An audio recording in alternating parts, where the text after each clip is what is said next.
Makanya bapak-bapak sekalian yang dimuliakan oleh Allah Subhanahu wa taala, saudara, pemimpin yang adil, saking luar biasanya, sampai-sampai Imam Ibnu Hajar Al-Haytami dalam kitabnya Az-Zawajir an Iktirafil Kabair mengutip satu hadis Rasulullah sallallahu alaihi wasallam. Apa kata Rasulullah? Yaumun min imamin adil khairun min ibadati sittina sanah. Kama qala sallallahu alaihi wasallam. Ya, satu hari dari pemimpin yang adil itu lebih baik daripada ibadah 60 tahun. Ada di sini yang mampu sholat 60 tahun berturut-turut? Ada? Ente sholat semalaman berturut-turut aja pakai koyok kaki ente, saudara. 60 tahun berturut-turut, siapa yang mampu? Meski demikian, satu hari dari pemimpin yang adil, pejabat yang adil lebih dahsyat dari ibadah 60 tahun. Kenapa kok demikian, Habib? Ya, karena kalau orang sholat, naf'uhu lazim. Manfaatnya kembali ke dirinya, saudara. Tapi kalau pemimpin yang adil, naf'uhu muta'addi. Warahmatullahi wabarakatuh. Alhamdulillah. Alhamdulillahi rabbil alamin. Wabihi nasta'in ala umuri dunya wad din. Allahumma fasalli wa sallim wa barik wa karrim. ومجد وعظم على سيدنا وحبيبنا وشفيعنا ونور قلوبنا محمد الفاتح لما أغلق والخاتم لما سبق ناصر الحق بالحق والهادي إلى الصراط المستقيم وعلى آله وصحبه حق قدره ومقداره العظيم يا فتاح يا عليم أما بعد. Yang sama-sama kita hormati dan kita muliakan guru orang sadayana Al-Muhtaram wal Mukarram Kiai Haji Ajangan Abbas Saatik Kiai. Nah, karena saya nggak punya kamus natik bahasa Sunda, saya istiqomah min ahli tauhid. Jadi bisanya seetik aja. Guru orang sadayana Al-Muhtaram wal Mukarram Kiai Haji Ajangan Abbas. Begitu pula putra beliau yang juga merupakan salah satu dewan guru di Pondok Pesantren Markas Syariah Al-Muhtaram wal Mukarram Al-Ustadz Qushairi bin Kiai Haji Ajangan Abbas. Tidak lupa pula guru kita bersama, guru saya Ketua Umum DPP Front Persaudaraan Islam Al-Muhtaram wal Mukarram Al-Mujahid Fisabilillah Al-Habib Muhammad bin Hussein Al-Attas LCMA. Juga hadir di sini bersama-sama kita Al-Habib Hashim Al-Haddad, para habaib, para ajangan, para sesepuh, para tokoh masyarakat tidak dapat saya sebutkan satu persatu tanpa mengurangi rasa hormat saya kepada beliau semua. Kita doakan mudah-mudahan para habaib, ulama, kiai, guru-guru kita Allah panjangkan umurnya. Allah sehatkan badannya. Allah jaga zahir batinnya. Allah menangkan perjuangannya. Amin ya rabbal. Dan salam penghormatan yang paling istimewa saya hadiahkan kepada hadirin ayat hadirat nanti. Ayat hadirin muslimin yang hadir pada kesempatan kali ini, semua angkat tangannya, kita minta sama Allah. Mudah-mudahan tidaklah kita keluar dari tempat ini kecuali semua dosa kita diampuni oleh Allah. Yang sakit Allah angkat penyakitnya. Allah sehatkan badannya. Semua yang hadir dilapangkan rezekinya. Diberkahi kehidupannya. Amin ya rabbal alamin. Ahibba'il kiram, alhamdulillah tadi untayan kata, untayan mutiara ilmu yang luar biasa kita dengar telah disampaikan oleh guru kita Al-Habib Muhammad bin Hussein Al-Attas. Mudah-mudahan ja'alanallahu wa iyyakum mimman yastami'una al-qawla fayattabi'una ahsanah.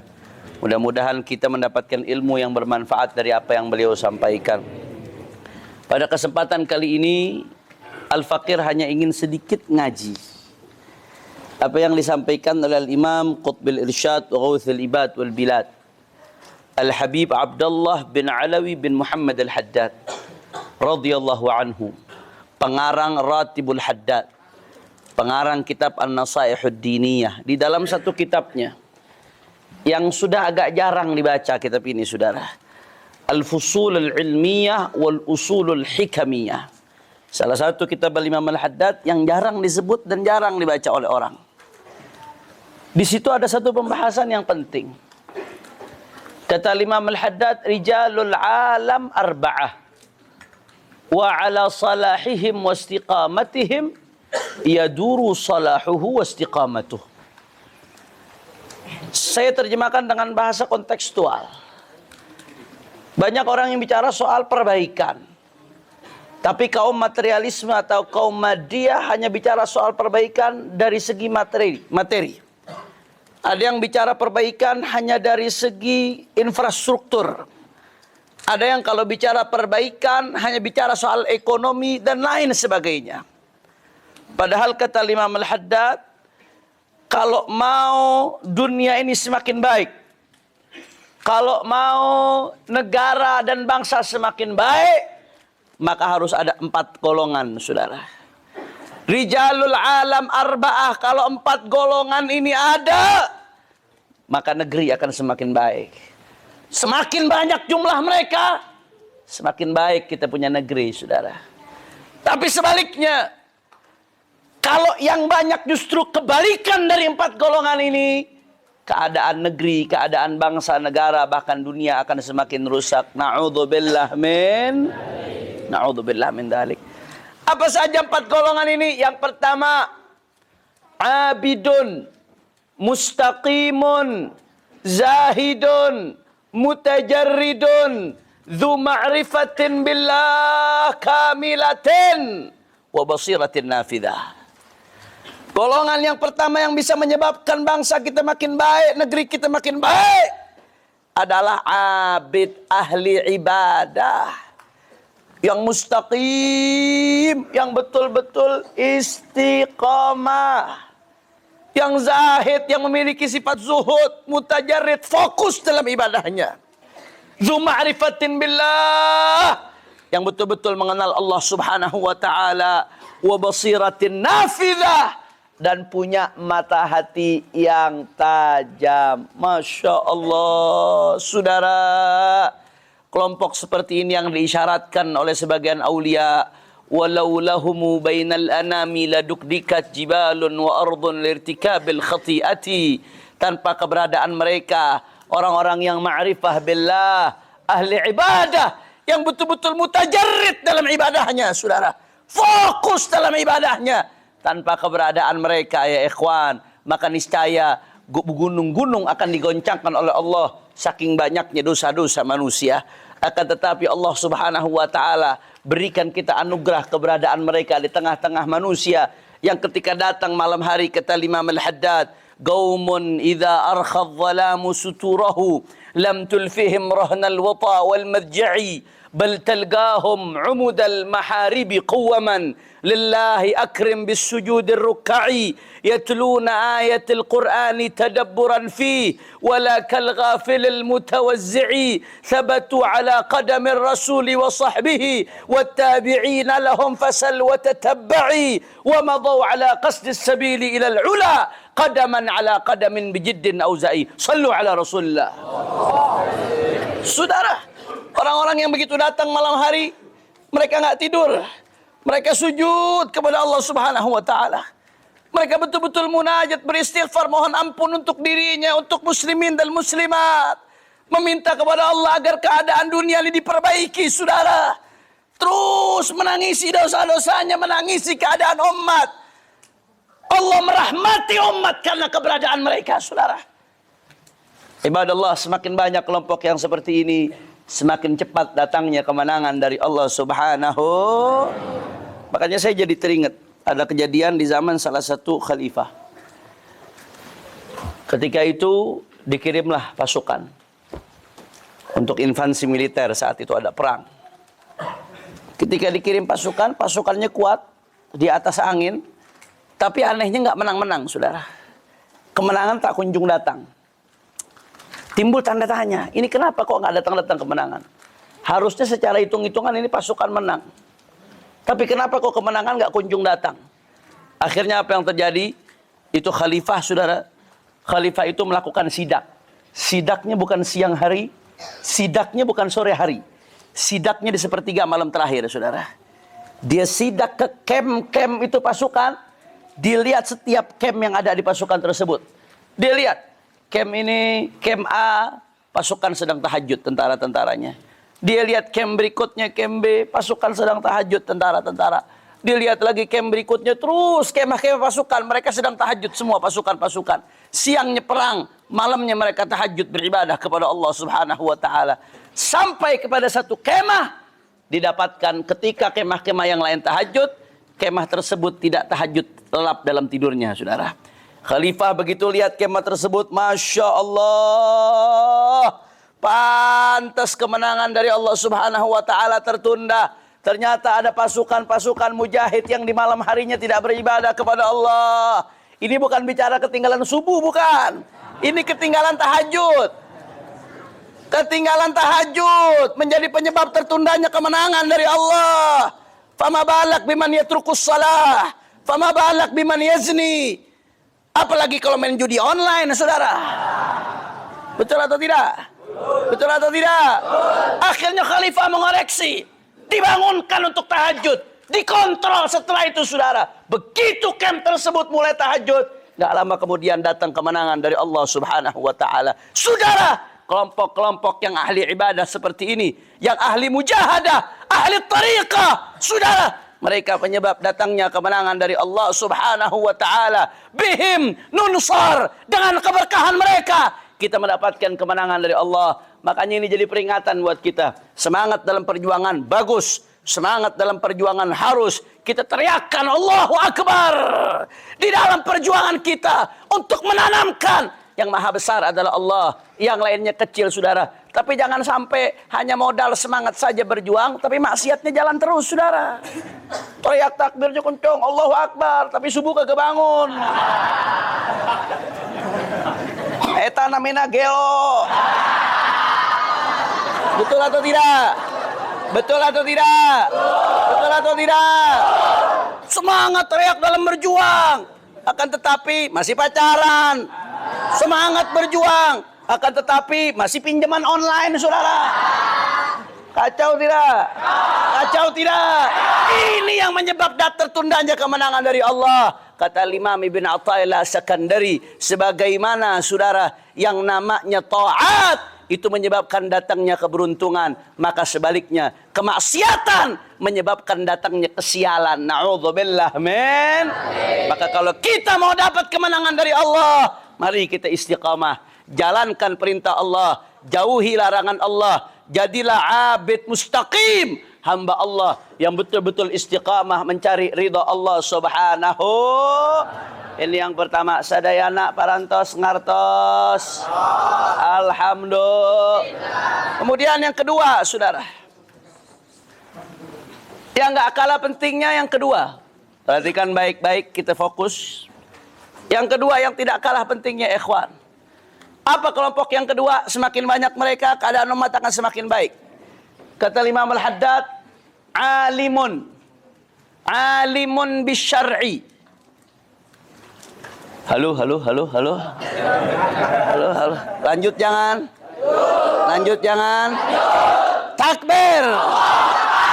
Masya Allah. Saudara, kelompok yang kedua, yang keberadaan mereka menjadi penyebab datangnya kemenangan dari Allah Subhanahu wa taala. Siapa kelompok yang kedua? Alimun bisyar'i, rasikhul ilmi bil kitabi was sunnah, ya'malu bi ilmihi wa yansahun wa yu'allimun nasa bihi wa yansahuhum wa ya'muru bil ma'ruf wa yanha 'anil munkar wa la yudahinu fid din wa la yakhsha fillahi lawmata la'im. Kelompok yang kedua ini yang menjadi penyebab, saudara, dunia makin baik, yang menjadi penyebab bangsa bisa makin baik. Siapa yang kedua? Ulama, alimun bisyar'i, ulama. Ulama yang seperti apa? Ulama yang betul-betul rasikhul ilmi bil kitabi was sunnah. Betul-betul alim, memahami kitabullah, memahami sunnahnya baginda Nabi besar Muhammad sallallahu alaihi wasallam. Tapi enggak hanya alim, wa ya'mal bi ilmih, dia amalkan ilmunya, saudara. Bukan hanya mengamalkan ilmunya, wa yu'allimun nasa bihi, Dia ajarkan ilmunya untuk orang. Dia ajak orang ke jalan Allah. Dia nasihati orang dengan ilmunya. Dan nggak berhenti sampai di situ. Wa ya'muru bil ma'ruf. Dia menegakkan amar ma'ruf. Wa yanha 'anil munkar. Dia nahi munkar. Dia cegah kemunkaran. Wala yudahinu fid din. Tidak pernah menjilat dalam urusan agama. Tidak melakukan mudahanah dalam urusan agama. Wala yakhsha fillahi laumata la'im. Kalau sudah menyampaikan hak-hak Allah, menyampaikan syariatnya Allah, la yakhsha laumata la'im. Dia tidak peduli mau dicaci, mau dimaki, mau dihina, mau direndahkan, mau dipenjara, mau dibunuh sekalipun saudara. Terus berjuang sampai tetes darah penghabisan saudara. Allahu Akbar. Allahu Akbar. Saudara, keberadaan ulama-ulama seperti ini menjadi penyebab negeri kita makin baik, ibadallah. Berat memang tidak mudah. Menegakkan amar ma'ruf nahi munkar berat, tidak mudah. Resikonya dicaci, dimaki, dimusuhi dan lain sebagainya. Makanya Allah Ta'ala di dalam Al-Quran ketika bicara soal amar ma'ruf nahi munkar, apa kata Allah Ta'ala? Wasbir ala ma asabak. Wasbir ala ma asabak. Sabar atas apa yang menimpamu. Kalau kau menyampaikan kebenaran, sabar atas apa yang akan menimpamu. Karena nggak mudah. Bahkan Sayyidina Hudzaifah ibn al-Yaman, salah satu sahabatnya Rasulullah sallallahu alaihi wasallam, beliau mengatakan, sayati 'alan nasi zamanun la an takuna fihim jifatu himar ahabbu ilaihim min mu'minin ya'muruhum wa yanhahum. Nanti akan datang satu zaman, andai kata ada bangkai keledai, jifatu himar, bangkai keledai di tengah-tengah masyarakat, bau busuk menyebabkan datangnya penyakit. Itu lebih mereka senangi daripada ada orang yang amar ma'ruf nahi munkar, saudara. Saking dimusuhi orang amar ma'ruf nahi munkar. Nggak mudah. Akan tetapi, kalau amar ma'ruf nahi munkar ditinggalkan, lebih fatal lagi kondisinya, saudara. Allah Ta'ala mengatakan dalam Al-Quran, umat ini jadi umat yang terbaik bukan karena jumlahnya yang banyak.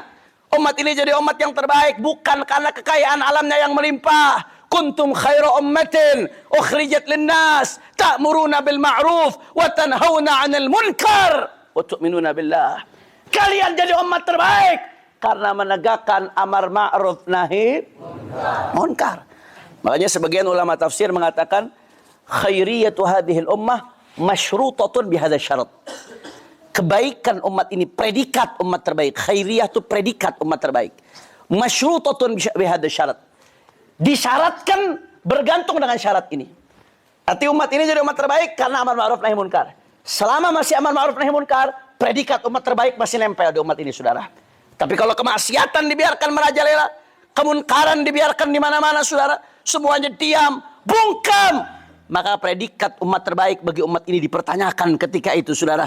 Apakah masih layak menyandang umat terbaik sebagai umatnya baginda Nabi besar Muhammad sallallahu alaihi wasallam. Makanya luar biasa. Kalau amar ma'ruf nahi munkar ditinggalkan, rusak negeri, saudara. Nabi pernah ditanya oleh Sayyidatuna Aisyah, ya Rasulullah, anahliku wa fina salihun. Ya Rasulullah, apakah kita akan celaka? Musibah akan datang, wa fina salihun, sedangkan di tengah-tengah kita banyak orang-orang saleh, ya Rasulullah. Banyak ahli ibadah, ahli zikir. Apakah kita akan celaka, ya Rasulullah? Apa kata Nabi sallallahu alaihi wasallam? Na'am, idza kathura al-khabas. Na'am, idza kathura al-khabas. Ya, musibah akan datang. Kita akan celaka. Idza kathura al-khabas. Kalau keburukan, kejelekan, kemunkaran merajalela di mana-mana, tidak ada yang amar ma'ruf nahi munkar, musibah datang, saudara. Makanya Imam Ghazali pernah cerita. Kata Imam Ghazali, ada satu kampung, penduduknya banyak. Di antara penduduk kampung tersebut fiha 18,000. 18.000 orang, a'maluhum ka'amalil anbiya. Amalannya seperti amalan Nabi. Di antara penduduk tersebut ada 18.000 orang soleh. Saking solehnya, a'maluhum ka'amalil anbiya, amalannya kayak amalan Nabi, saudara. Sholatnya, ibadahnya luar biasa. Tapi di sisi lain kemunkaran banyak di kampung tersebut. 18.000 orang ini sholat dengan sholatnya. Kemunkaran banyak di kampung tersebut. Kemaksiatan banyak juga di sisi lain. Saudara, apa yang terjadi kata Imam Al-Ghazali, diriwayatkan kampung tersebut hancur, binasa, dikirim azab oleh Allah Subhanahu wa taala. Kok bisa, Habib? Padahal banyak orang soleh di dalamnya. Ya, mereka memang orang soleh, tapi solehnya dipakai buat dirinya sendiri. Tidak dipakai untuk menyatakan yang hak itu hak, yang batil itu batil. Kemaksiatan dibiarkan nampak. Saudara, al-ma'siyah idza lam tadhhar la yadurru ila sahibaha. Kalau maksiat tidak nampak, maka hanya berbahaya untuk yang melakukannya. Tapi kalau maksiat nampak, dipertontonkan merajalela, apalagi terjadi dengan cara sistematis, saudara, maka umat yang akan mendapatkan bahayanya. Na'udzubillah min. Makanya beberapa tahun lalu saya kesel banget, Pak. Saya kesel. Ada bencong ngomong di TV. Ini kenapa sih ustadz-ustadz pada ribet banget? Yang maksiat kan saya, yang dosa kan saya, yang dapat azab kan saya, yang masuk neraka kan saya. Kenapa situ yang repot? Saudara, yang maksiat emang elu, yang dosa emang elu, yang dapat azab emang elu, yang masuk neraka emang elu. Tapi elu maksiat terang-terangan. Kalau Allah murka, Allah marah, yang kena musibah bukan cuma elu, semuanya kena musibah juga, liar. Betul atau tidak? Betul atau tidak?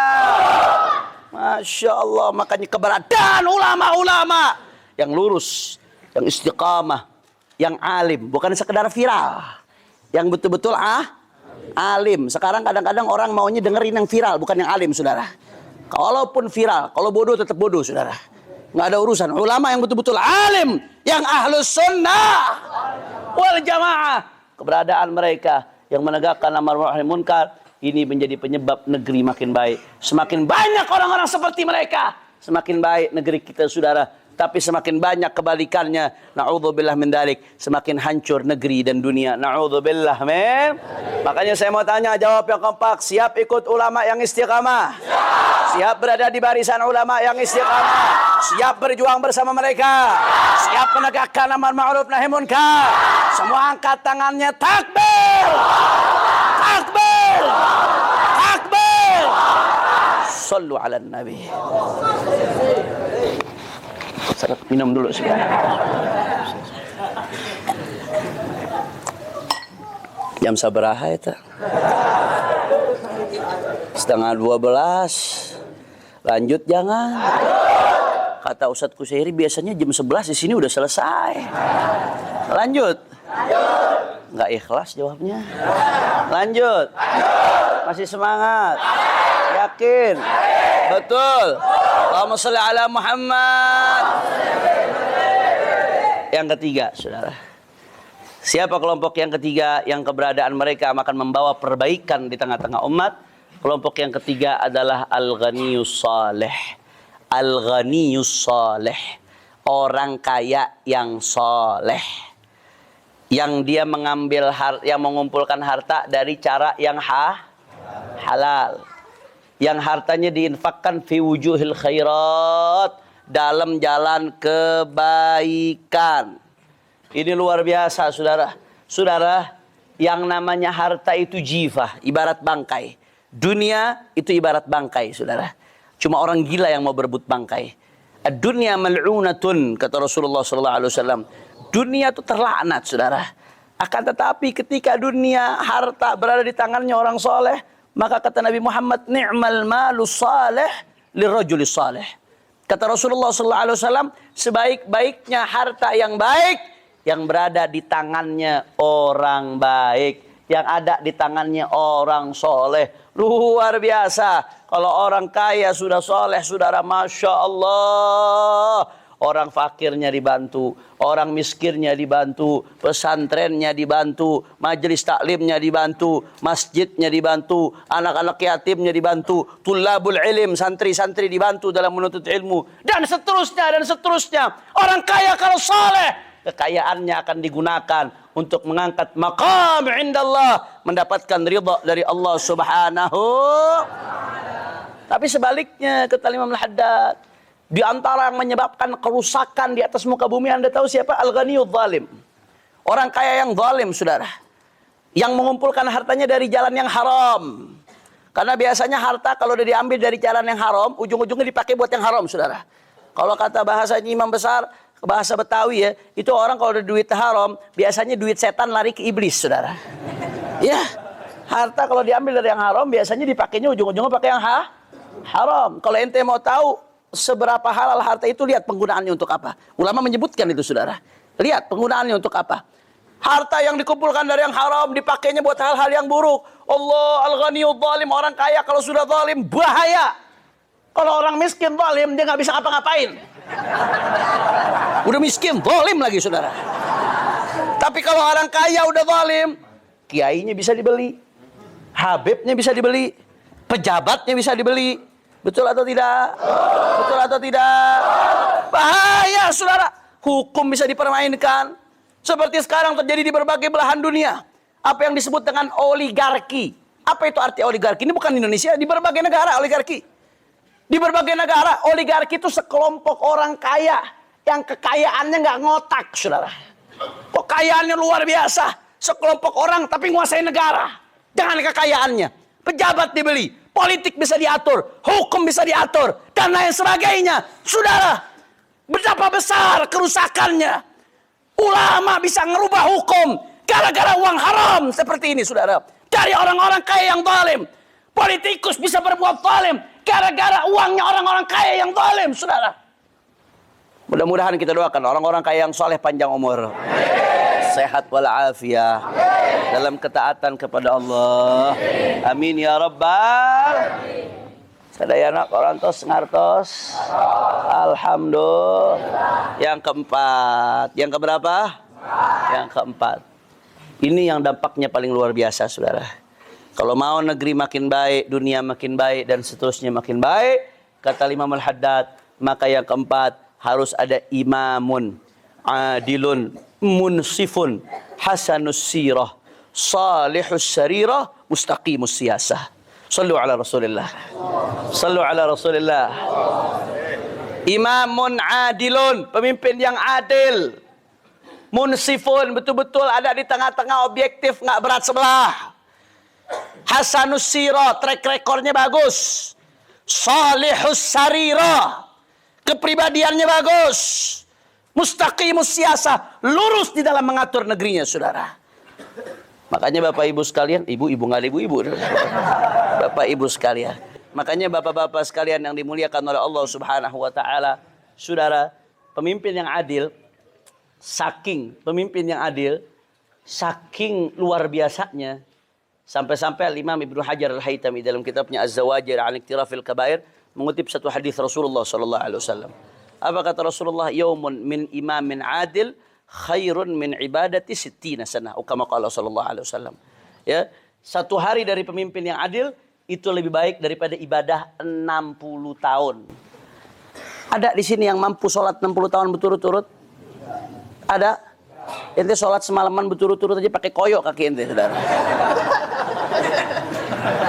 60 tahun berturut-turut, siapa yang mampu? Meski demikian, satu hari dari pemimpin yang adil, pejabat yang adil lebih dahsyat dari ibadah 60 tahun. Kenapa kok demikian, Habib? Ya, karena kalau orang sholat, naf'uhu lazim. Manfaatnya kembali ke dirinya, saudara. Tapi kalau pemimpin yang adil, naf'uhu muta'addi. Manfaatnya ngerembet kemana-mana. Menjalar kemana-mana. Kalau dia pemimpin negara, punya ratusan juta rakyat. Pemimpin provinsi, punya puluhan juta rakyat. Dia pemimpin wali kota atau pemimpin kabupaten, bupati, dia punya jutaan rakyat. Satu tanda tangan yang dia tanda tangani, kebijakan yang baik, kebijakan yang bagus, manfaatnya dirasakan jutaan orang dalam sekaligus, saudara. Makanya saya selalu mengatakan, kalau ada pemimpin adil, soleh, istiqamah, betul-betul nyari ridho Allah dengan jabatannya, itu wali yang nggak pakai gamis, nggak pakai imamah. Ya, wali tanpa gamis, tanpa imamah. Kenapa? Satu harinya dia pahalanya luar biasa. Menyusul orang yang dia bisa lakukan apa yang nggak bisa dilakukan ulama. Dia bisa lakukan apa yang nggak bisa dilakukan oleh ahli ibadah. Manfaat luar biasa ditebar. Makanya Masya Allah luar biasa, saudara. Sampai-sampai dalam satu riwayat disebutkan, Innallaha yaza'u bisultan ma la yaza'u bil Qur'an. Terkadang Allah Subhanahu wa taala mencegah sebuah kemunkaran bisultan, melalui jalur tangan kekuasaan. Apa-apa yang tidak dicegah dengan Al-Quran, saudara. Maksudnya bagaimana, Habib? Bukan berarti maksudnya kekuasaan lebih hebat dari Al-Quran. Bukan, jangan salah paham. Maksudnya kadang-kadang ada hal, kamu nasihati pakai ayat, kamu nasihati pakai hadis, nggak dengar. Begitu pakai tangan kekuasaan, baru dia mau berhenti, saudara. Saya kasih contoh dulu di Jakarta, ada tempat namanya Alexis. Orang Bogor tahu Alexis? Yang tahu mesti dicurigai, saudara. Alexis tempat zina, tempat segala macam isi, saudara. Besar ini tempat. FPI, kiai, ustadz, habaib, itu ceramah sampai berbusa minta supaya ditutup, tutup. Diceramai supaya tobat, kagak tobat, saudara. Sampai berbusa, sampai gigi berjenggot, ceramah nggak didengerin, saudara. Iya, bertahun-tahun. Akhirnya Allah utus satu pemimpin yang baik waktu itu buat Jakarta, Pak Anies Baswedan. Kerjasama sama ulama. Bapak, kalau Bapak jadi, tolong ini ditutup tempat maksiat ini. Ini merusak warga, merusak masyarakat. Dan yang jajan ke situ banyak orang-orang besar, saudara, yang jajan di tempat itu, saudara. Akhirnya apa yang terjadi? Begitu dia jadi, nggak pakai lama, nggak pakai banyak ngomong, langsung cuma dengan secari kertas, dengan satu buah pulpen, ditandatangani, tutup tempat tersebut, saudara. Selesai. Makanya kepemimpinan ini kalau dipimpin oleh orang baik, Masya Allah. Anda bayangkan, ini saya kasih contoh aja. Saya kasih contoh. Anda ngajarin sifat 20 mukhalafatul hawadis. Ya, ke murid dari majelis ke majelis. Ente punya 1000 majelis lagi. Ente ngajarin sifat 20 mukhalafatul hawadis, bla bla bla bla bla bla, dan seterusnya. Itu bagus, luar biasa, dahsyat. Akan tetapi, kalau tahu-tahu pemimpinnya nggak bagus. Akhirnya apa? Dia bikin kurikulum. Kurikulumnya isinya tajsim, menjasmanikan Allah. Kurikulumnya isinya tasbih, menyerupakan Allah dengan makhluk. Itu kurikulum diterapkan di sekolah dari Sabang sampai Merauke. Dia punya kemampuan, dia pemimpin, dia bisa lakukan itu.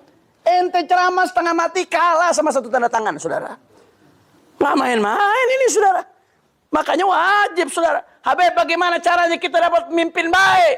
Yang pertama, ada 2 cara minimal. Yang pertama, kata Nabi, kama takunu yuwalla alaikum. Kama takunu yuwalla alaikum. Kualitas kalian menentukan kualitas pemimpin kalian. Semakin baik kalian, semakin baik pemimpin kalian, saudara.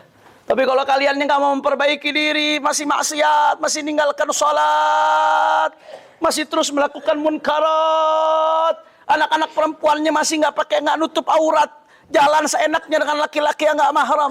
Bagaimana kita mau dapat pemimpin yang baik? Kita nggak memperbaiki diri kita, saudara. Masya Allah. Makanya jangan hanya kita fokus cari pemimpin adil, tapi kita nggak perbaiki diri kita. Untuk mendapatkan pemimpin adil harus dari atas ke bawah, bawah ke atas. Bawah ke atas bagaimana maksudnya? Perbaiki kualitas kita, saudara. Kama takunu yuwalla alaikum. Kualitas kalian menentukan bagaimana kualitas pemimpin kalian. Semakin baik kualitas kalian, maka akan semakin baik kualitas pemimpin kalian. Alhamdulillah. Makanya ini 14 Februari nggak sampai sebulan lagi. Kita kalau mau dapat pemimpin yang baik, ayo sama-sama kita taubat nasional, saudara. Ya, saya nggak bercanda. Taubat nasional. Perbaiki diri kita. Seluruh bangsa Indonesia masing-masing introspeksi diri. Saya serukan, sampaikan ini ke semuanya, saudara. Sampaikan ke semua umat muslim. Kama takunu walla alaikum. Kualitas kalian menentukan kualitas pemimpin kalian. Kalau mau dapat pemimpin yang baik, ayo sama-sama kita taubat nasional. Yang belum sholat, mari sholat. Yang masih suka melakukan kemunkaran, tinggalkan kemunkaran. Lihat anak istri kita, keluarga kita di sekitar kita. Kalau kita memperbaiki diri, insya Allah sehebat apapun makar musuh, Allah akan bukakan jalan bagi kita untuk mendapatkan pemimpin yang baik. Amin ya Rabbal. Amin ya Rabbal. Siap kembali kepada Allah? Siap kembali kepada Allah? Siap taubatan nasuha? Siap memperbaiki diri kita? Siap memperbaiki keluarga kita? Takbir! Sallu ala Nabi. Kemudian yang kedua, saudara, yang gak kalah pentingnya, pemimpin baik harus diperjuangkan. Yang tepat tadi saya katakan, bukan hanya dari bawah ke atas. Perbaikan dari bawah ke atas harus. Tapi juga harus ada perbaikan dari atas ke bawah, saudara. Secara simultan, secara bersamaan. Maksudnya perbaikan dari atas ke bawah, ya perjuangkan pemimpin yang baik. Orang soleh agar bisa jadi pemimpin. Perjuangkan, saudara. Makanya wajibun nasbul imam al-adli bisyar'ila bihukmil akli. Ngangkat pemimpin adil itu hukumnya wajib. Kewajiban ini bukan sekedar kewajiban rasionalitas melalui hukum akal, bukan. Kewajibannya sebagai hukum syara. Wajibun syar'i, saudara.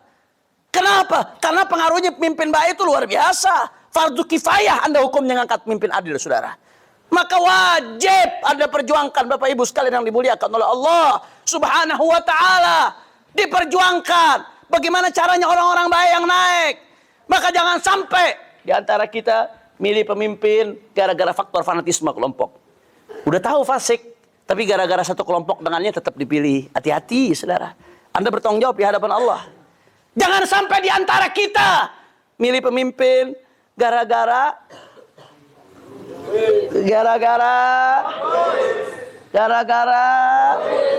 ada yang pura-pura bego ini. Gara-gara ayante aya loba. Saudara, rental PS, tahu rental PS? Tahu rental PS? Paling kucing sore. Rental PS itu sebulan 200.000 nggak dapat, saudara. Sebulan disewa 200.000 nggak dapat. Ini ngaku orang Islam jual harga dirinya untuk 5 tahun 200.000. Iye, sorry ya. Ente lebih murah dari rental PS. Naudzubillah min. Haram, saudara.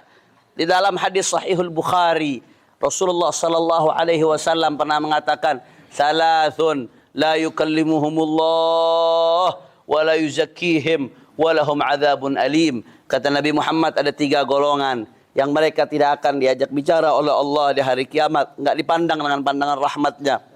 Wa la yuzakkihim. Alhamdulillah.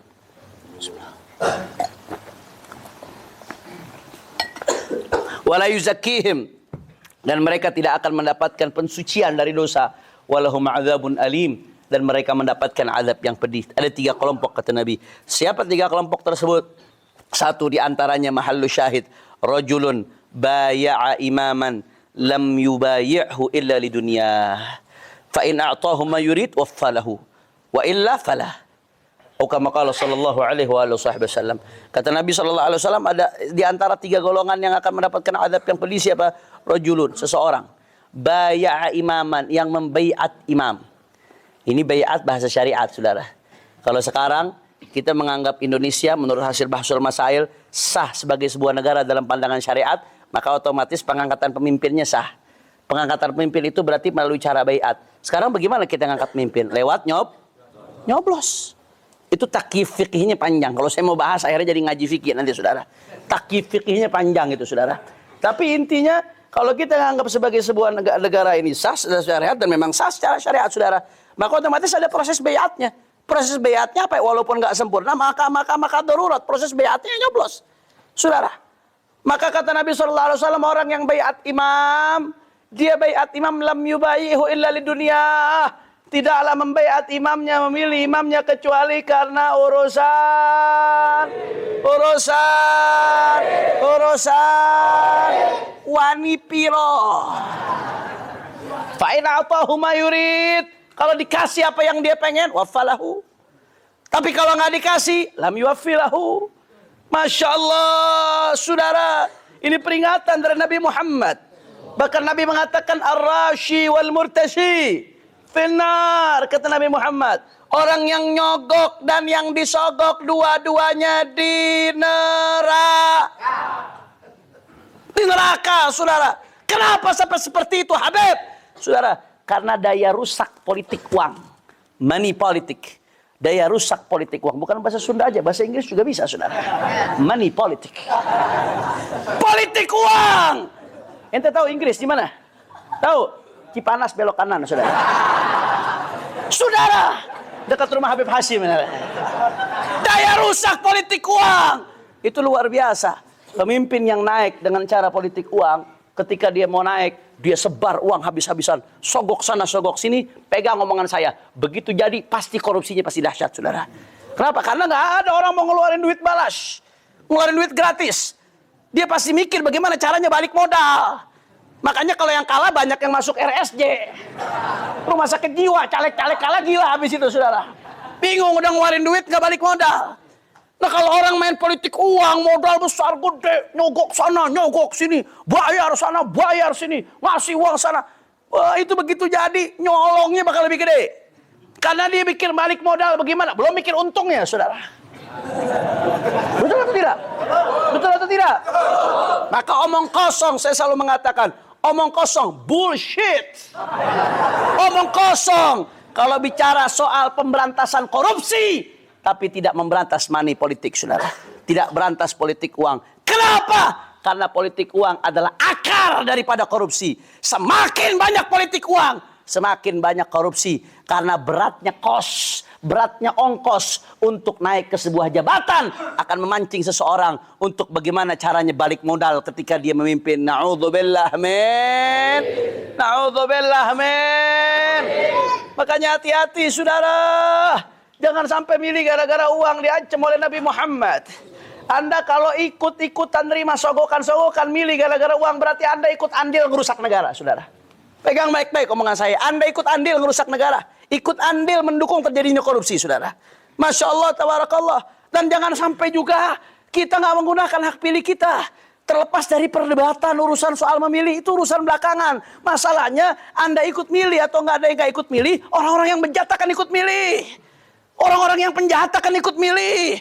Yang mabok-mabok akan ikut milih. Yang LGBT akan ikut milih. Dan yang akan dipilih yang sesuai dengan mereka. Kalau yang baik-baik nggak ikut milih, yang bejat yang akan mendapatkan suara, saudara. Betul atau tidak? Betul atau tidak? Betul atau tidak? Malah yudrakullu la yutrakullu. Kalau belum bisa menerapkan syariat Islam secara kafah, minimal jalan-jalan yang bisa digunakan untuk menerapkan nilai-nilai keislaman, gunakan. Betul atau tidak? Betul atau tidak? Ilwasail hukmul maqasid, sebagaimana menerapkan nilai-nilai keislaman di dalam perundang-undangan, di dalam kebijakan pemerintahan, hukumnya adalah wajib, maka mewujudkan wasilah untuk capai kepada tempat tersebut, hukumnya juga wajib, saudara. Ma la yatimmul wajib illa bihi fahuwa wajib. Perantara menuju wajib, maka hukumnya bisa jadi wajib juga, ibadallah. Maka bagaimana, Habib? Gunakan hak pilih kita, milih yang betul-betul sesuai dengan kriteria syariat. Minimal yang paling mendekati kriteria syariat.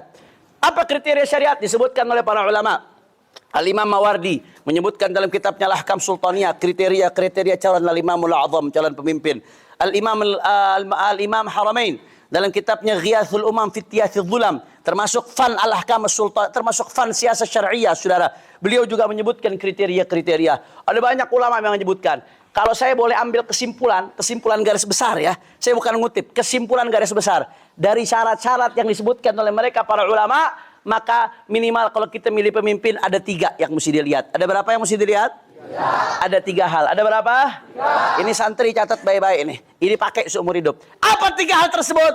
Yang pertama surah. Yang pertama surah. Yang kedua sarirah. Yang kedua sarirah. Yang ketiga sirah. Yang ketiga sirah. Yang pertama surah. Yang kedua sarirah. Yang ketiga sirah. Ini ketahuan nih, sekali sebut apal berarti banyak pada hafalan Alfiyah bin Malik ini, Masya Allah, tabarakallah. Saudara, ibadallah, surah yang pertama.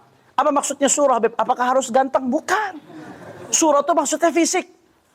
Karena dalam ulama dalam syariat mempertimbangkan orang buta nggak boleh jadi pemimpin negara, saudara. Tertinggi. Lah ini kita bicara fikih. Anda silahkan lihat di kitab-kitab fuqaha. Kemudian orang yang tuli nggak boleh, saudara. Bagaimana dia mau mendengar aspirasi rakyatnya? Betul atau tidak? Orang yang stroke misalkan, udah nggak bisa bangun, terus mau jadi pimpinan negara, ngurus diri aja kagak bisa, apalagi ngurus rakyat. Betul atau tidak? Itu penting. Pilih pemimpin yang secara kesehatan zahir mampu untuk mengemban daripada amanatnya. Surah itu yang pertama, saudara. Kemudian yang kedua, di antara syaratnya sarirah yang perlu ditimbangkan. Apa arti sarirah? Sarirah itu sebenarnya artinya hati. Arti sarirah itu sebetulnya tapi maksud sarirah di sini, kalau kita mau jadikan sebagai benang merah, saudara, sarirah di sini maksudnya adalah kepribadiannya, dirinya, bagaimana? Beriman atau enggak, bertakwa atau enggak kepada Allah Subhanahu wa taala. Karena milih pemimpin kafir hukumnya haram, ijma' ulama. Milih pemimpin kafir hukumnya bi ijma'il ulama wa binususin qat'iyyatin minal Qur'anil Karim. Haram hukumnya milih pemimpin kafir, saudara. Kemudian di antara bentuk sarirah, lihat bagaimana ketakwaannya. Salat enggak dia? Jangan sampai memimpin negara salat kagak bisa, saudara. Atau enggak salat. Lihat bagaimana suka nenggak yang haram atau enggak. Suka mabok apa enggak. Suka narkoba atau tidak. Lihat, saudara. Dia memimpin negara. Indonesia 200 juta lebih umat Islam. Bisa baca Quran enggak tuh orang? Jangan sampai memimpin negeri enggak bisa baca Quran. Rakyatnya muslim, saudara. Kef. Bagaimana? Lihat sarirah. Lihat kepribadiannya. Cerdas atau enggak orangnya. Karena ini ngimpin negara. Kalau orang yang tolol, goblok, nggak bisa mimpin negara. Betul atau tidak? Penting, saudara. Zakat itu mustaqimus siyasah. Itu disyaratkan oleh ulama, saudara. Harus benar-benar punya kemampuan, punya kapabilitas, punya kemampuan di dalam menjalankan roda pemerintahan. Kemudian yang ketiga adalah sirah. Yang ketiga apa? Sirah itu artinya track record. Track record. Tahu tuh track record itu apa? Hah? Tahu? Itu bahasa Cigombong belok kanan, saudara. Track record. Lihat bagaimana selama ini jalannya dia. Kalau pernah mimpin, pernah megang amanat, amanat nggak dia dalam menjalankan amanat. Bagaimana dia hubungannya dengan ulama, baik atau tidak selama menjalankan amanat, dan seterusnya. Dilihat. Bagaimana dia selama ini bisa atau tidak, bagaimana prestasinya ketika dia mimpin dan lain sebagainya. Dilihat, dipertimbangkan baik-baik. Dicari yang mana yang maslahatnya paling besar buat umat, madaratnya paling kecil buat umat. Timbang. Habib, saya sudah nimbang Habib. Saya nggak bisa menemukan di antara nomor 1, 2, 3 ini yang mana yang paling memenuhi kriteria, Habib. Karena semuanya punya kelebihan, kekurangan. Akhirnya makin saya timbang, saya makin pusing. Ujung-ujungnya minum Panadol, Habib. Bagaimana? Kalau nggak tahu, tanya sama ulama. Kita di Indonesia Allah kasih nikmat dekat sama ulama. Apa-apa dikit-dikit ulama. Begitu ada anak yang lahiran, pengen didoain, nah, yang dicari siapa? Orang kompak, dicari siapa? Ulama. Gedean dikit, akikah, yang dicari siapa? Setelah akikah, sunat, yang dicari siapa? Dokter. Sunat sama ulama. Habis akhirnya ente.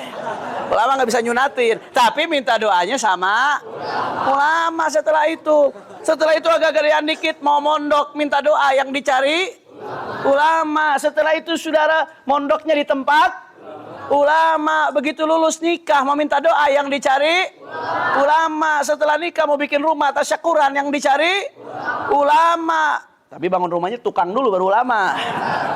Nah, setelah itu saudara sakit minta doa, yang dicari ulama. Habis itu mati mau ditalkin, yang dicari ulama. Dalam segala hal kita nyari ulama. Giliran milih pemimpin, ulamanya dibuang, yang dicari amplop. Sorry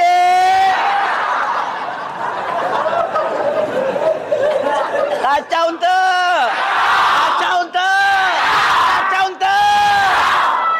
Masya Allah. Makanya imam besar Sayyidil Walid Al-Habib Muhammad Rizik Syihab mudah-mudahan dimenangkan perjuangan beliau. Imam besar Sayyidil Walid Habib Rizik Syihab, beliau ketika di bulan November yang lalu, beliau lihat ini kita akan menghadapi 2024, kita nggak boleh gegabah, kita nggak boleh pakai hawa nafsu. Beliau minta akhirnya untuk diselenggarakan ijtima ulama yang tadi disinggung oleh Habib Muhammad Al-Attas, yang dihadiri hampir 1000 ulama dari Sabang sampai Merauke. Alhamdulillah. Untuk apa ijtima ulama? Tadi sebagian dijelaskan oleh Habib Muhammad. Di antaranya untuk nimbang-nimbang nih. Ini ada calon nomor 1, 2, 3. Semuanya pasti punya sisi positif. Betul atau tidak? Betul. Nggak ada manusia yang nggak punya positif sama sekali. Semuanya pasti punya sisi negatif. Betul atau tidak? Betul. Karena nggak ada manusia yang sempurna, saudara. Semuanya pasti punya kemaslahatan buat umat. Pasti ada sisi mudaratnya buat umat. Tapi di antara 3 ini yang mana yang paling positif buat umat? Yang mana yang paling memenuhi syarat tadi yang disebutkan? Kalau mau nyari yang sempurna susah, saudara. Nggak ada yang sempurna kecuali dia, saudara. Betul atau tidak? Betul atau tidak? Masya Allah, tabarakallah. Emang dia siapa? Hah? Dia? Tidak ada yang sempurna kecuali Allah Subhanahu wa ta'ala. Emang pikirannya nih, wah. Yang sempurna punya Allah, nggak ada yang sempurna. Tapi kita cari di antara calon-calon itu mana yang paling besar maslahatnya buat umat, mana yang paling kecil mudaratnya buat umat, mana yang paling mendekati kriteria yang disebutkan oleh syariat, saudara. Surahnya, sarirahnya, sirahnya, dengan perincian syarat yang disebutkan oleh para alim ulama. Saudara, ibadallah, akhirnya ulama tuh debat dari jam 8 pagi musyawarah sampai jam 9 malam. Musyawarah ini yang mana yang paling maslahatnya? Adu argumen, saling menyampaikan pandangan dan lain sebagainya. Akhirnya alhamdulillah. Dan nggak sampai di situ, mereka menggariskan 13 fakta integritas. Perjanjian politik. Karena kita dukung-mendukung bukan karena duit, betul atau tidak? Malah kita ngeluarin duit buat dukung-mendukung, saudara. Bukan nerima duit, kita ngeluarin duit malah. Kita dukung-mendukung bukan karena mau nyari jabatan, saudara. Kita dukung-mendukung karena pengen yang terbaik buat umat. Ibadah Allah. Maka dibikinlah fakta integritas. Kalau nanti calon yang mau didukung akan tanda tangan fakta integritas ini, maka kita akan dukung. Kalau enggak kita dukung. Perjanjian politik. Apa perjanjian politiknya? Di antaranya nih, saya kasih gambaran. Satu di antaranya, kita minta betul-betul NKRI dijaga kesatuannya dan Pancasila betul-betul dijaga. Bagus atau tidak? Kita minta juga supaya PKI jangan sampai bangkit kembali sesuai amanat TAP MPRS. Bagus atau tidak? Kita minta supaya betul-betul revolusi akhlak ditegakkan. Jangan ada di negeri ini hal-hal yang bertentangan dengan nilai-nilai ketuhanan yang Maha Esa. Bagus atau tidak? LGBT dan lain sebagainya itu bertentangan dengan nilai-nilai ketuhanan Maha Esa. Kita nggak mau tuh ada di negeri ini tuh, saudara. Kemudian yang ketiga, yang berikutnya kita minta juga supaya ada keadilan sosial. Jangan sampai yang kaya makin kaya, yang miskin makin miskin. Kita pengen juga bagaimana hukum ditegakkan secara adil, jangan ada kriminalisasi. Bagus atau tidak? Kita pengen juga minta supaya apa? Supaya nggak boleh ada penistaan agama di negeri ini. Kalau ada yang menistakan agama, apapun agama yang dinista, wajib diproses hukum. Bagus atau tidak? Bagus atau tidak? Masih banyak lagi, saudara. Dan alhamdulillah, akhirnya setelah adu argumen selama berjam-jam, para ulama yang hadir, hampir 1000 ulama dari Sabang sampai Merauke, mereka sepakat, saudara, bahwasanya yang paling mendekati kriteria adalah nomor 1. Maka disodorkan perjanjian tersebut. Oh, kalau Anda mau tanda tangan, kami dukung. Anda nggak tanda tangan, aing mah sabodo teuing, nggak ada urusan. Apa yang terjadi? Akhirnya Pak Anies Baswedan dan Muhaimin Iskandar resmi komitmen. Kami komitmen menjalankan pesan-pesan para ulama dan janji-janjinya dengan para ulama ini. Dan alhamdulillah, begitu ditandatangani, dengan demikian di bawah komando imam besar secara resmi Ijtima Ulama mendukung Anies Baswedan dan Muhaimin Iskandar sebagai calon presiden Republik Indonesia 2024, saudara. Takbir! Takbir! Takbir! Habib kok kampanye sabudu teuing. Saya pengen negeri makin baik, betul? Kalau orang baik kita nggak dukung, akhirnya orang yang nggak baik yang akan maju, betul atau tidak? Saya pengen negeri makin baik. Saya mah kalau mau enak, ya Allah, saya ngajar di pondok udah. Saya majelis bulanan ada 19 titik, saudara. Saya dosen juga di salah satu kampus, saudara. Kalau mau enak, mudah enak. Mau dakwah jalan dakwah saya. Tapi saya melakukan ini resiko. Jangan nggak resiko. Tapi saya khawatir kalau diam umat nggak diarahkan makin bingung, bisa lebih kacau keadaannya. Betul atau tidak? Kita pengen perubahan. Betul atau tidak? Dari yang buruk kepada yang baik. Dari yang baik kepada yang lebih baik. Makanya saya mau tanya, jawab yang kompak semuanya. Siap ikut hasil ijtima ulama? Siap. Orang kompak siap ikut hasil ijtima ulama? Siap gunakan hak pilih kita? Siap menangkan hasil ijtima ulama? Siap perjuangkan hasil ijtima ulama? Berarti besok nih Februari, 14 Februari, kalau ada pemilihan presiden, kira-kira milihnya nomor berapa? Orang kompak nomor berapa? Ini kayaknya ada pengikut Abu Janda nih. Nomor berapa? Coba yang ikut hasil ijtima ulama nomor 1 angkat tangannya semua.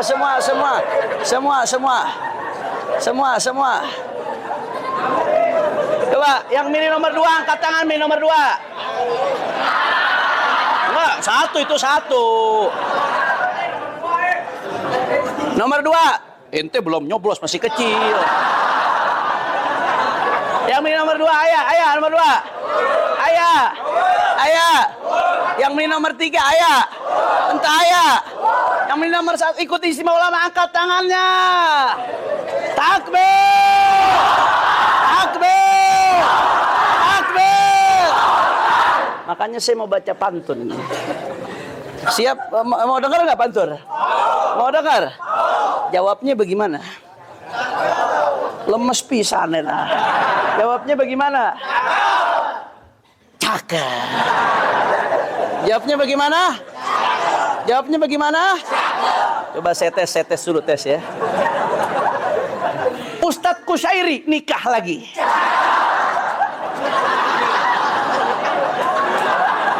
Pulang dari sini dilempar piring. Bagaimana jawabnya? Jawabnya gimana? Cakep. Tapi nanti di akhir jawabnya jangan cakep. Ketika saya sebut presiden, semua angkat tangannya sambil teriak Allahu Akbar. Setuju? Setuju? Setuju? Saya lupa pantunnya apa. Main bola di Kebayoran Lama. Jangan lupa ikut turnamen. Kami patuh Ijtima Ulama. 2024 Anies Presiden. Takbir. Takbir. Sallu ala Nabi. Allahumma salli wa sallim wa barik alaihi wa ala alihi wa ashabi. Alhamdulillah. Jadi tadi kata Imam Haddad ada berapa hal kalau mau dunia makin baik? Harus ada berapa golongan? Yang pertama ahli ibadah yang istiqah. Yang kedua adalah ulama yang amar ma'ruf nahi. Yang ketiga orang kaya yang soleh. Yang ketiga, yang keempat pemimpin yang Mudah-mudahan 4 golongan ini diperbanyak insya Allah di negeri kita. Diperbanyak di kehidupan dunia kita. Dan mudah-mudahan 4 golongan ini dimakmurkan oleh Allah Subhanahu wa taala. Amin ya rabbal. Terakhir sebagai penutup sebelum saya ajak semua yang hadir baca sholawat, jangan lupa kita doakan juga buat saudara-saudara kita di Palestina yang saat ini sedang berjuang luar biasa. 100 hari lebih mereka berjuang, saudara. Mudah-mudahan saudara kita di Palestina mudah-mudahan diberikan kemenangan oleh Allah Subhanahu wa taala. Amin ya rabbal. Amin ya rabbal. Dan juga kita doakan saudara-saudara kita di Yaman. Karena ketika negara-negara lain, negara-negara Islam lain hanya sekedar protes dengan diplomatis. Hanya sekedar protes, hanya sekedar berikan bantuan kemanusiaan. Yaman walaupun negara yang kategorinya negara ekonominya menengah ke bawah saat ini saudara, tapi dia berani menunjukkan mauqif syuja', posisi yang berani, mauqif rojuli, mauqiful butulah, posisi yang patriotik. Dia serang itu kapal-kapal Israel saudara. Sampai akhirnya Amerika marah. Amerika nggak tersinggung ketika 30 lebih orang tidak berdosa di Gaza dibunuh oleh Israel dalam beberapa bulan ini. Tapi Amerika marah kepanasan ketika kapal-kapal Israel diganggu. Bagi mereka kapal-kapal Israel jauh lebih berharga daripada nyawa-nyawa orang Gaza saudara. Inna lillahi. Akhirnya Amerika marah, Amerika nggak terima. Sekarang Yaman diserang oleh Inggris dan Amerika beserta sekutu-sekutunya. Yaman Utara saudara. Tapi orang Yaman luar biasa. Begitu diserang, bukan nyerah, bukan menyalahkan pemerintahnya yang udah nyerang Israel. Apa yang terjadi? Malamnya diserang oleh Inggris dan Amerika. Besoknya mereka kumpul, ratusan ribu orang, jutaan orang kumpul masyarakat Yaman di Sahah. Di halaman besar mereka kumpul. Apa yang mereka terangkan? La nubali, fida'an lil Quds, fida'an al-Aqsa. Kami nggak peduli diserang sama Amerika. Kami nggak peduli diserang sama Inggris. Kami adalah tebusan bagi Al-Quds. Kami adalah tebusan bagi Masjidil Aqsa. Saudara, bahkan sebagian petinggi-petinggi negara Yaman mengatakan apa? Kemarin kami khawatir Palestina dibom, kami tidak dibom. Tapi sekarang kami tenang, nartah. Kenapa? Karena kami dibom sebagaimana Gaza dibom, saudara. Allahu Akbar. Allahu Akbar. Saya husnudzon. Ini termasuk barakah doanya Rasulullah SAW. Karena Rasulullah doa, Allahumma barik lana fi yamanina wa syamina. Ini asar min asari barakati doa Rasulullah. Kata Rasulullah, ya Allah, berkahi Yaman kami dan Syam kami. Ada sahabat yang bilang wa fi najdina ya Rasulullah.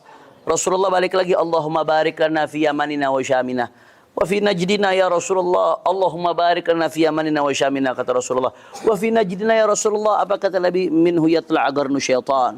Panjang, kalau saya mau jelaskan urusan ini panjang saudara. Tapi saya lihat ada asar min asari barakati Rasulullah. Yaman dan Syam. Syam ini Palestina atau Syam saudara?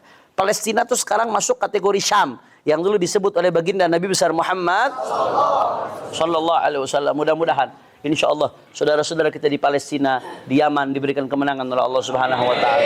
Mudah-mudahan Israel dihancurkan oleh Allah. Israel dan sekutu-sekutunya dihancurkan oleh Allah. Israel dan sekutu-sekutunya dihancurkan oleh Allah. Amin ya Rabbal. Amin ya Rabbal. Dan kita doa mudah-mudahan Indonesia dapat pemimpin yang saleh, pemimpin yang adil, dapat anggota-anggota parlemen dari pusat sampai ke daerah yang saleh, yang adil, yang baik, yang takut kepada Allah. Dan kita doa juga minta sama Allah. Kita minta sama Allah, mudah-mudahan insya Allah, mudah-mudahan kalau ada yang niat-niat curang, mudah-mudahan dapat hidayah insya Allah. Yang ada niat-niat merusak negeri kita, tidak dihancurkan oleh Allah Subhanahu wa taala. Amin ya Rabbal. Amin ya Rabbal. Dan kita juga niat mudah-mudahan berkah salawat, yang punya hajat Allah kabul hajatnya, yang sakit Allah angkat penyakitnya, Allah sehatkan badannya, semua yang hadir dilapangkan rezekinya, diberkahi kehidupannya. Amin ya Rabbal. Dan secara khusus kita niatkan mudah-mudahan barakah salawat guru kita Kiai Haji Ajangan Abbas, mudah-mudahan Allah berikan panjang umur, sehat walafiat, dzurriyyat beliau diberkahi oleh Allah, dijadikan minal ulama al-amilin wa minad du'at al-mukhlisin wal mujahidin fi sabili rabbil alamin.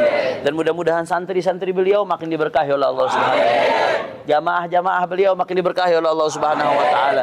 Amin ya Rabbal. Amin ya Rabbal. Ayo sama-sama kita baca salawat. Kita baca salawat Badar, nanti disambung dengan salawat Ashghil, nanti disambung dengan salawat Tibil Qulub. Semua keluarkan suaranya.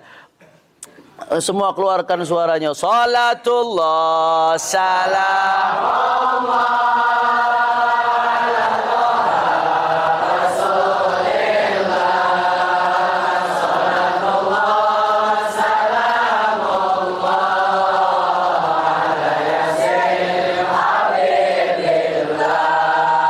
salatullah